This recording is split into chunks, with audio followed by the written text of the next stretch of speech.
고지혈증은 증상이 없습니다. 그냥 방치했을 때 혈관 건강에 악영향을 끼치기 때문에 관리를 해야 되는 거고, 약을 먹지 않고 끊을 수 있는 방법이라는 거는 뭐냐면 내가 고지혈증 지방간이 없던 몸으로 돌아가면 됩니다. 지방간이 오는 원인 중에 중요한 게 과당이거든요. 그럼 언제까지 빵을 안 먹어야 될까요? 간이 정상으로 돌아올 때까지. 고지혈증 증상이 궁금합니다. 검사 전까지는 아무 증상이 없을 수도 있나요?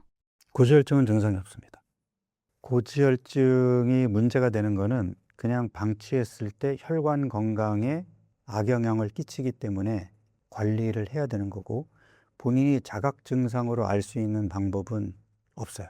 그래서 병원에서 건강검진을 통해서 콜레스테롤, 특히 이제 LDL 콜레스테롤이라든지 중성지방이라든지 수치를 보고 의사 선생님이 관리가 필요합니다 하면 적극적으로 체중 관리하고 식단 관리를 해야 되고, 약을 처방받아 드셔야 되겠습니다 하면 약을 드셔야 되는 겁니다.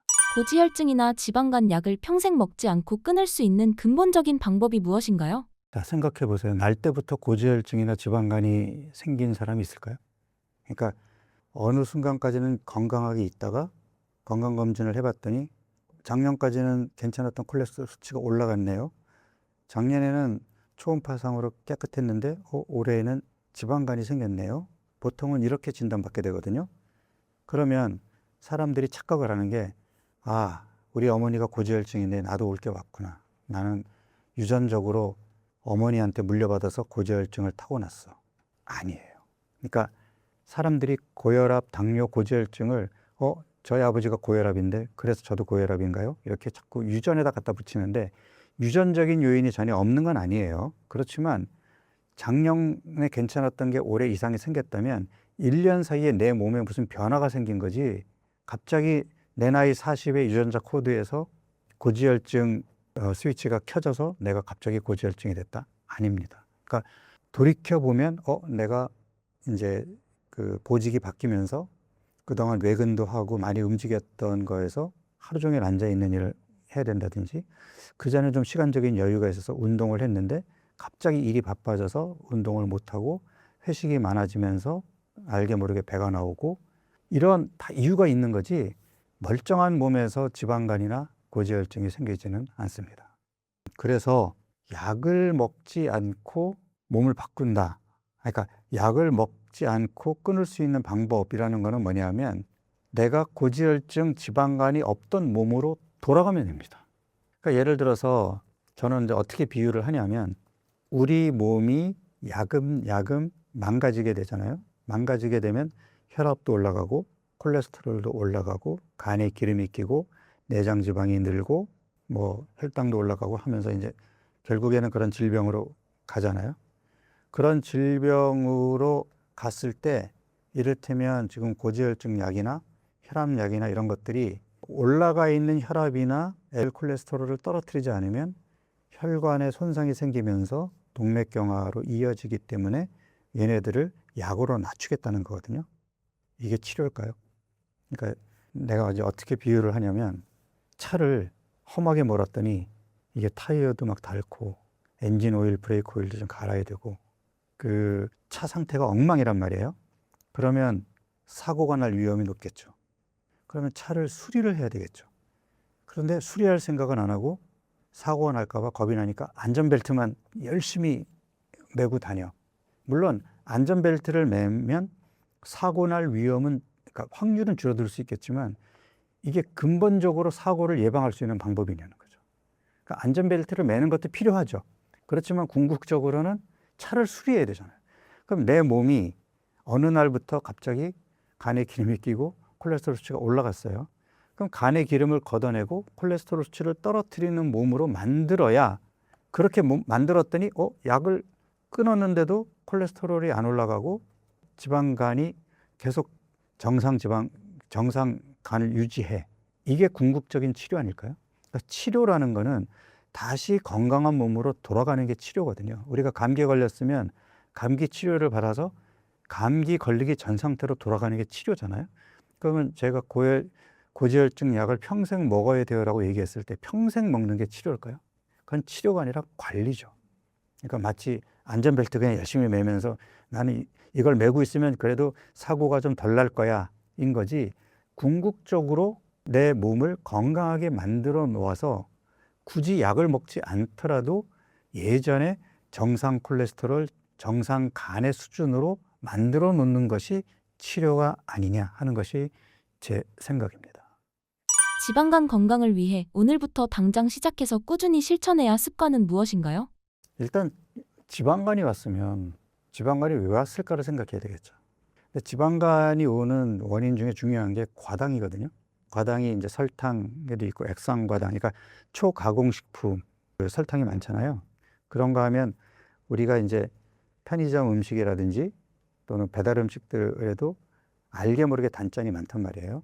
그러면 이러한 음식을 먹어서 간에 기름이 꼈어요. 치료가 뭐죠?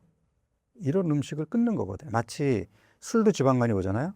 그러면 술을 마셔서 알코올성 지방간이 왔어요.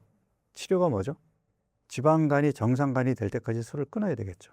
그런데 선생님, 제가 매일 소주 2병씩 마셨더니 간에 기름이 이렇게 꼈네요. 그러면 제가 앞으로 소주를 1병으로 줄이겠습니다. 이러면 지방간이 치료될까요? 똑같은 얘기예요. 내가 아이스크림 좋아하고 케이크 좋아하고 과자를 달고 살다 보니까 지방간이 왔어요. 그럼 치료가 뭐예요? 얘네들을 끊어야 되거든요. 선생님, 제가 빵순이라서 빵 없이는 못 살 것 같아요. 그냥 빵을 조금만 먹으면 안 될까요? 치료될까요? 그럼 언제까지 빵을 안 먹어야 될까요? 간이 정상으로 돌아올 때까지죠. 아니, 예전에 간이 정상이었을 때는 아이스크림 먹고 빵 먹어도 아무렇지도 않았거든. 근데 이미 지방간이라고 진단을 받았는데 내가 빵이나 아이스크림을 끊지 못하면 어떻게 돼요? 지방간은 점점 더 악화되겠죠. 뱃살도 마찬가지예요. 그러니까 지방간이 있고 뱃살이 있게 되면 콜레스테롤 수치도 올라가거든요. 만성 염증도 생기게 되고. 그러면 궁극적으로 내가 콜레스테롤을 떨어뜨리고 싶어. 어떻게 해야 되죠? 지방간에서 벗어나야 되고 내장 지방을 걷어내야 되고, 그리고 근육량이 줄게 되어도 내장 지방만 쌓이는 게 아니라 콜레스테롤 수치가 올라갑니다. 그러면 근육량을 지금보다 늘려야 되겠죠. 그러니까 바꿔 얘기하면 젊었을 때보다 근육량이 줄어든 것도 혈중 콜레스테롤을 높이는 이유 중에 하나가 된 거예요. 그러면 내가 유산소 운동만 해가지고 될까요? 물론 안 하는 것보다는 낫겠지만 근력 운동을 추가해서 근육량을 늘리겠다라는 마음가짐으로 열심히 운동을 한다면, 여기에 덧붙여서 단백질 섭취량을 평소보다 늘려서 근육을 키우겠다라고 결심한다면, 그러면 근육이 늘고 뱃살이 빠지고 간에 껴있던 지방이 걷어지면 콜레스테롤이 떨어질 수밖에 없지 않을까요? 20년 차 토지 고수가 알려주는 토지 경매 노하우가 있대요. 좋은 토지 찾는 법부터 농지연금 준비법까지 토지로 월세 받는 공식 강의를 무료로 들을 수 있습니다. 고정 댓글을 확인하세요. 고지혈증이 사라지고 뱃살이 빠지는 아침 식단은요? 아침 식사를 어쨌든 뭐 기본적으로 하는 것을 추천을 하는데, 다들 아침에 바쁘단 말이에요. 그러니까 바쁜 일상에서 아침 식사를 간편하게 할 수 있는 게 이제 앞서 소개했던 각각을 소분해서 같이 먹는 건데, 역시 여기에서도 단백질과 식이섬유, 좋은 지방, 통곡물이라는 이 공식이 들어가거든요. 그럼 언뜻 생각하면 제일 만만한 게 달걀이잖아요. 그러니까 달걀찜 또는 삶은 달걀 한 3개 정도를 냉장고에 있는 채소들 끄집어내서 샐러드로 이제 좋은 드레싱으로 넣어가지고 소분해 놓은 잡곡밥이나 키노아 밥을 먹는다든지, 또는 제가 적극적으로 이제 권하는 게 두부거든요. 그러니까 두부라는 식품이, 그러니까 채소 베이스인데 양질의 단백질이고 혈당을 높이는 탄수화물은 많지 않으면서 포만감도 주고, 그리고 여러 가지 건강에 유익한 효과가 많단 말이에요. 그러면 두부 샐러드로 먹는 것도 좋고요. 그 다음에 요즘에는 뭐 떠먹는 두부도 나오고, 심지어 두부를 재료로 면을 만들어서 나오는 것들이 많아요. 두유면도 있고 포두부면도 있고 이런 면 종류로 나오는 것들도 많거든요.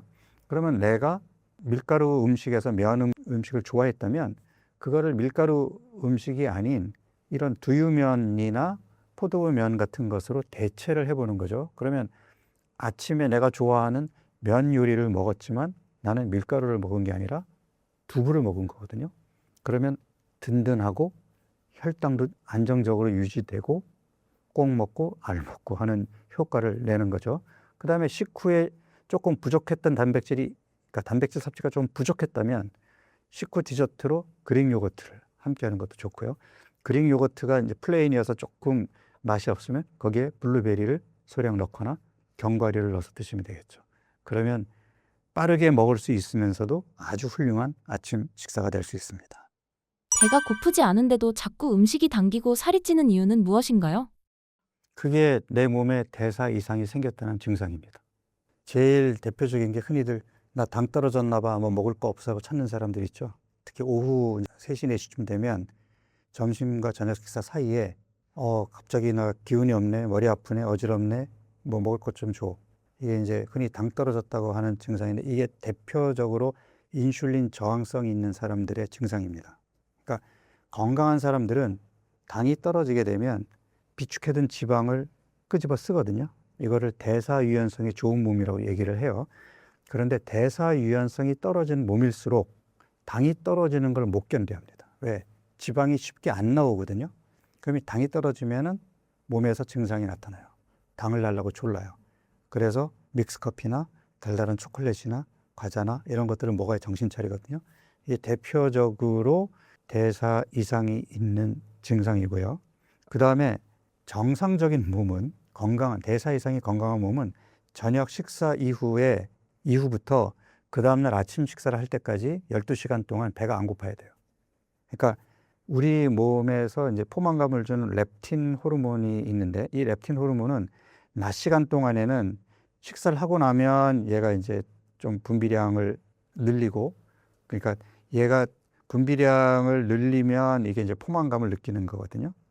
낮 시간 동안에는 얘가 밤 시간에 비해서 조금 분비량이 줄어요. 그러면 낮에는 3시간, 4시간 간격으로 배가 고프거든요. 근데 저녁 식사를 하잖아요. 그때부터 이 분비량이 이렇게 늘어나서 12시간 동안 유지가 돼요. 그래서 렙틴 호르몬이 올라가 있기 때문에 저녁 식사 이후에는 3시간, 4시간마다 배고픈 증상이 없어지거든요. 그런데 이 호르몬이 제대로 작동을 못하면 어떻게 되죠? 배고파요. 그래서 저녁 먹고 나서 잠자리에 들기 전에 출출하고 배가 고파서 뭘 찾게 되고, 심지어는 자고 있다가 중간에 깨서 뭘 먹고 자는 사람들도 있어요. 그러니까 이거는 우리 몸에 이런 포만감을 주는 호르몬이 둔감해진 상태가 되는 거죠. 그러니까 이런 것들도 대사 이상의 증상이 되는 거고요. 그 다음에 인슐린 호르몬이나 렙틴 호르몬 말고도 스트레스 호르몬도 대사 이상을 일으키는 중요한 원인이 되는데, 급성 스트레스는 바로 끝나니까 상관이 없어요. 근데 만성 스트레스 상황이 되면 스트레스 호르몬이 지속적으로 올라가 있잖아요. 이러면 우리 몸이 달달한 음식을 찾아요. 그러니까 뭔가 허전해서 뭔가 음식을 먹어야 그게 내 몸의 위로가 되고 위안이 된단 말이에요. 배가 고파서 먹는 게 아니에요. 허전해서, 또는 내가 이걸 먹어야 지금 짜증나는 거, 스트레스 받는 거를 좀 가라앉힐 것 같아. 이런 거는 가짜 식욕이거든요. 그래서 이런 걸 만들어내는 것도 내 몸의 호르몬 분비의 이상이고, 이런 것들도 결국은 대사 이상의 하나의 증상이라고 볼 수 있죠. 마지막으로 대사 이상을 보이는 게 수면 장애입니다. 우리가 7시간 숙면을 강조하는데 깊은 잠을 못 자고 자꾸 깨는 사람들 있죠. 이게 깊은 잠을 못 자는 이유가 뇌가 예민해져서거든요. 뇌가 왜 예민해질까요? 우리 몸에 당을 안정적으로 유지하지 못하기 때문이에요. 그래서 이런 사람들은 밤늦게 뭘 먹어야 잠자리에 들게 되고, 연속 혈당 측정기를 착용하고 관찰해 보면 자고 있는 동안에 건강한 사람들은 혈당이 안정적으로 배가래를 잘 유지하고 있는데, 이런 사람들은 자고 있는 동안에도 혈당이 오르락내리락 해요. 그래서 이러한 소견을 보인다면 내 몸에 대사 이상이 생겼다, 그런 신호로 해석해야 됩니다. 살 안 찌는 체질 만드는 비법이 있다면 뭘까요? 살 안 찌는 체질이 있을까요? 그러니까 그런 건 있을 수 있어요. 남들보다 똑같은 음식을 먹어도 체중계 눈금이 조금 더디 움직이는 사람도 있어요. 그렇지만 이 사람도 대사가 무너지면 살찝니다. 이거는 조금 역설적인데, 어려서 조금 통통했던 사람들, 그러니까 소화 비만이 있었던 사람들이 성인이 돼서 체중 감량을 하잖아요. 대사 이상으로 잘 안 가요. 왜냐하면 피하 지방은 우리 몸의 잉여 에너지를 비축해두는 지방이기 때문에 어느 정도 지방이 차 있어도 대사 이상으로 가지 않아요. 그래서 거울 보면 스트레스를 받지만 대사 이상 질병으로 가지는 않습니다. 그런데 어렸을 때 좀 마른 체질, 살이 잘 안 찌는 체질이 있잖아요. 이런 사람이 성인이 돼가지고 갑자기 직장 생활하면서 하루 종일 앉아있게 되고 회식 자리에 가면서 이런 사람들은 피하 지방 조직이 많지 않잖아요. 그러니까 지방 저장 창고가 작은 거예요. 그런데 잉여 에너지가 계속 들어오게 되면 어떻게 되죠? 창고가 작은데 넘쳐나겠죠. 그 잉여 에너지가 넘쳐나면 어디로 가느냐? 그게 뱃살 내장 지방으로 가고 간에 쌓이고 근육에 쌓이고 췌장에 쌓이고 심장에 쌓이는 거예요. 어떻게 되죠? 대사 이상이 생깁니다. 그래서 이런 사람들을 우리가 마른 비만이라고 얘기하거든요. 체중계 눈금은 많이 안 나가는데 검사를 해보면 전당뇨라고 그러고 혈압이 올라가 있고 또는 콜레스테롤 수치가 높아 있어요. 그럼 이런 사람들의 치료는 뭐예요? 체중을 줄여야 될까요? 아니죠. 근육량을 늘리고 뱃살을 빼야 되는 거죠.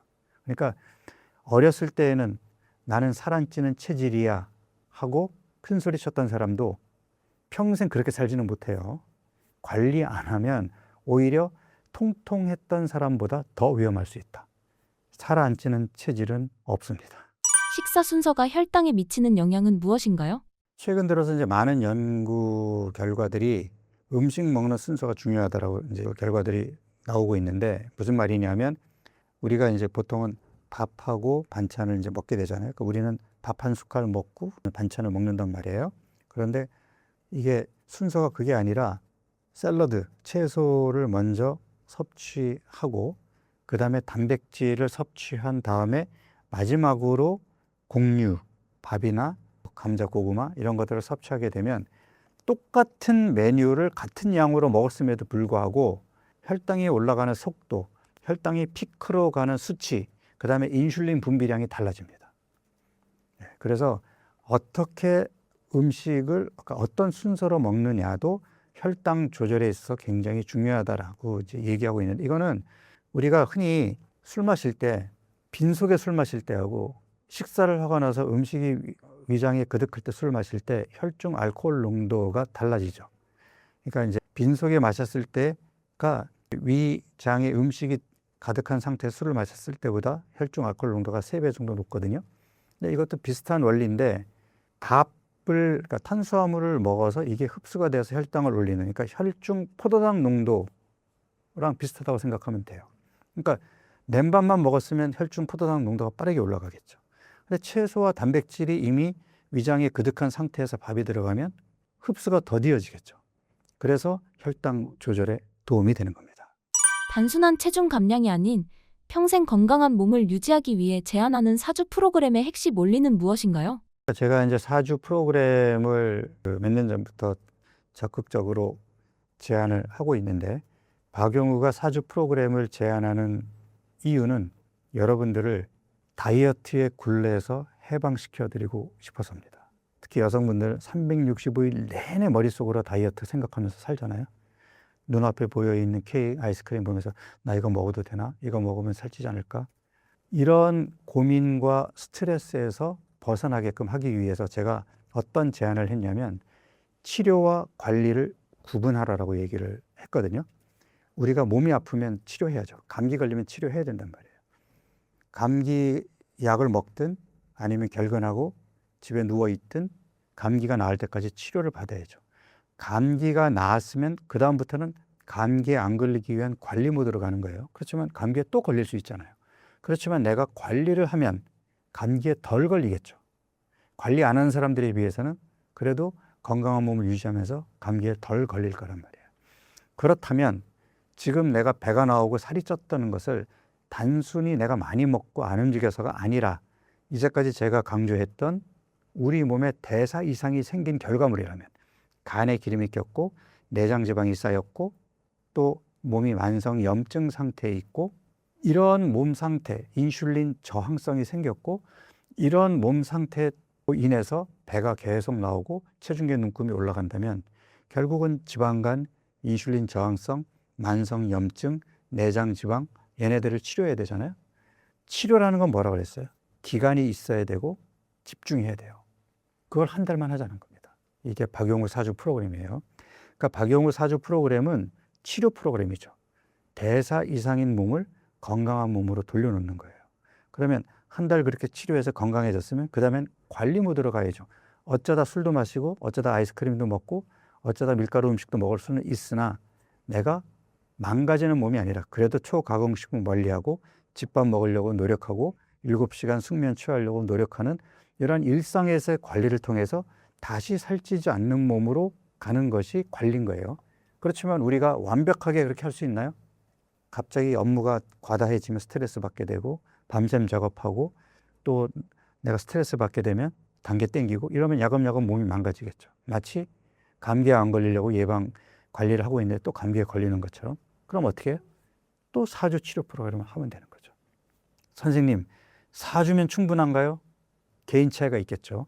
그 다음에 그 4주를 내가 얼마나 집중해서 치료를 받느냐에 따라서 결과도 달라질 겁니다. 그렇지만 이렇게 집중해서 치료받지 않으면 금방 재발하고 금방 나빠집니다.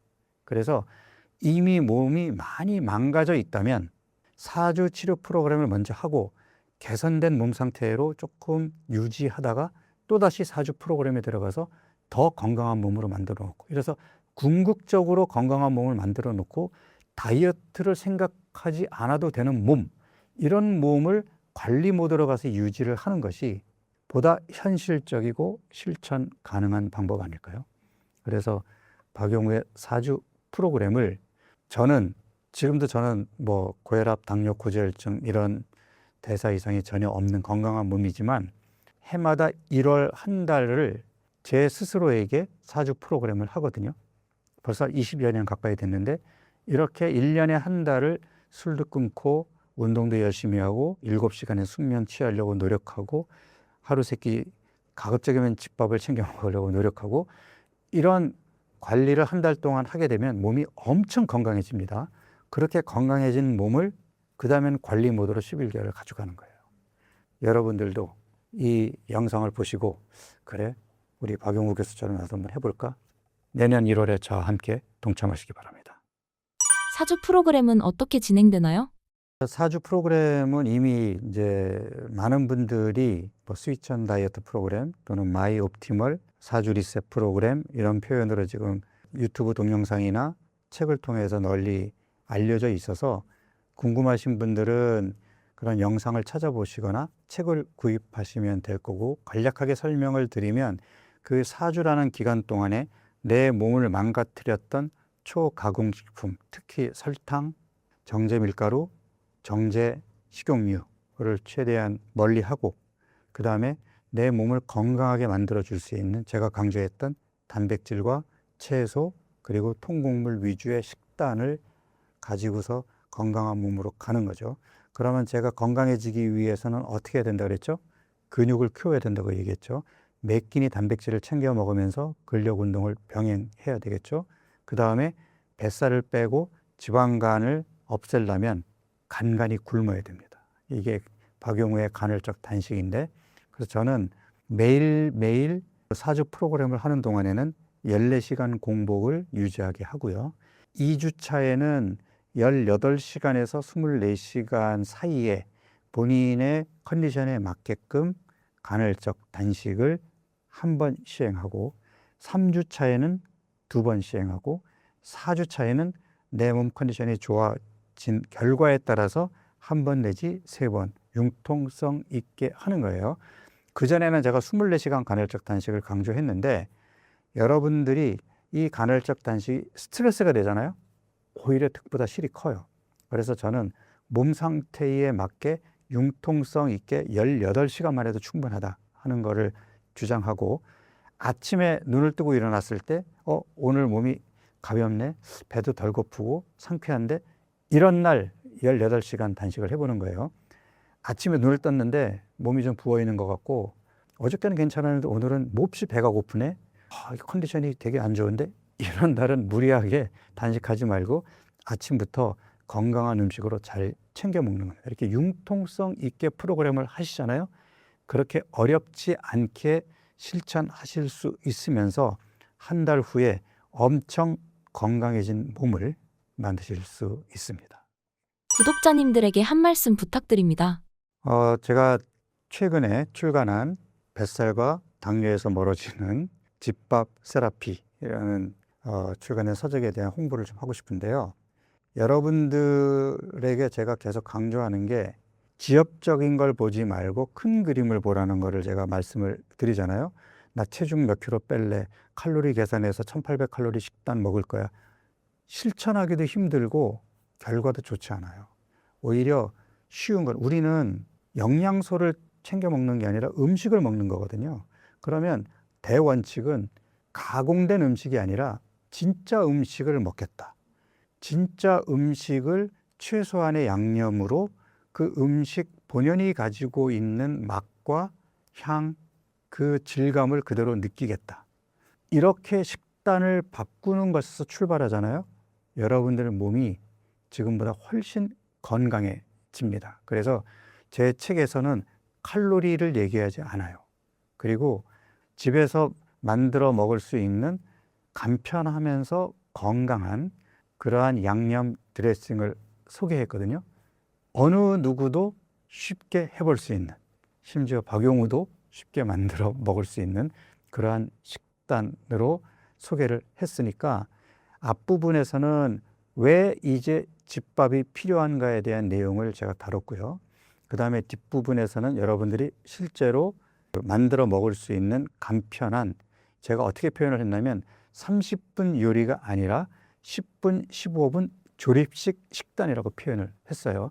단백질, 채소, 곡물을 조립해서 매일 매 끼니 건강식으로 챙겨 먹을 수 있게끔 최대한 간편하면서도 건강한 식단을 만들 수 있도록 준비했으니, 건강에 관심이 있으신 분들, 이제 식단을 바꿔야 되겠다 하시는 분들, 한 끼라도 집밥에서 챙겨 먹겠다라는 이러한 생각으로 관리를 하신다면 여러분들의 몸은 금방 건강해지실 거라고 믿습니다. 감사합니다.